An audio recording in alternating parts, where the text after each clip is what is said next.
고발사주 의혹의 핵심 인물 손준성 검사의 구속 전 피의자 신문이 종료됐습니다. 네, 이르면 오늘 밤 구속 여부가 가려지는데요. 현장에 나가 있는 취재기자 연결해 보겠습니다. 장효인 기자. 네, 서울중앙지방법원에 나와 있습니다.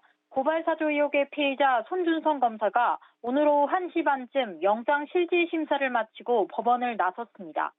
어떤 내용을 소명했는지, 또 고발장을 작성하고 전달한 경위가 여전히 기억나지 않는지 등을 물었지만 묵묵부답으로 호송차에 올랐습니다. 구속 여부는 이르면 오늘 밤 결정되는데 손 검사는 서울구치소에서 법원의 결정을 기다립니다. 손 검사의 혐의는 직권남용 등 5가지입니다. 손 검사는 윤석열 검찰총장 시절인 지난해 4월 대검찰청 수사정보정책관으로 근무하면서 여권 인사들에 대한 고발장 작성을 지시하고 이를 국민의힘 김우 의원에게 전달해 고발하도록 했다고 의심받고 있습니다. 앞서 공수처는 손 검사에 대한 체포영장과 구속영장을 각각 청구했지만 모두 기각됐습니다. 이후 추가 소환 조사와 대검 압수수색 등을 거쳐 한 달여 만에 영장을 다시 청구했는데요. 손 검사 측은 영장 기각 후 특별한 사정 변경이 없는데도 영장을 다시 청구해서 이 수사가 정치적 목적을 가지고 있음을 명확하게 보여주고 있다고 주장했습니다. 또 공수처에 위법한 압수수색 절차에 대해 준항고를 제기하자 곧바로 영장이 청구됐다며 보복성 인신구속을 강행하려 하는 데 대해 사법적 공포까지 느낀다고 반발했습니다. 네, 장효인 기자, 오늘 영장 심사의 쟁점이 무엇이었는지도 짚어주시죠.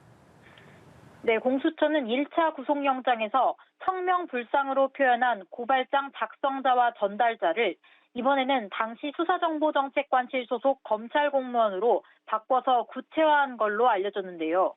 이런 내용이 구체적인 증거나 진술로 뒷받침됐는지가 쟁점이었습니다. 손 검사가 성명불상의 상급 검찰 간부들과 고발장 작성 지시를 공모했다는 내용도 이번 영장에서는 빠진 것으로 알려졌습니다. 공수처가 증거 수집 과정에서 적법 절차를 지켰는지 여부를 두고도 공방이 벌어진 것으로 전해집니다. 손 검사 측은 공수처가 대검 수사정보 담당관실을 압수수색할 때 뒤늦게 포렌식 참관을 통보했다며 법원에 준항고를 청구했는데요. 여기서 준항고는 판사의 재판과 검사 또는 경찰의 처분에 대해 취소나 변경을 청구하는 불복 방법입니다. 앞서 법원은 공수처가 고발장 전달 경로로 지목된 김웅 의원 씨를 압수수색한 것이 위법했다고 판단하기도 했습니다. 손 검사 측은 영장 심사에서 구체적인 증거가 없다며 혐의를 부인하고 수사 절차도 위법하다고 강조한 것으로 전해졌습니다.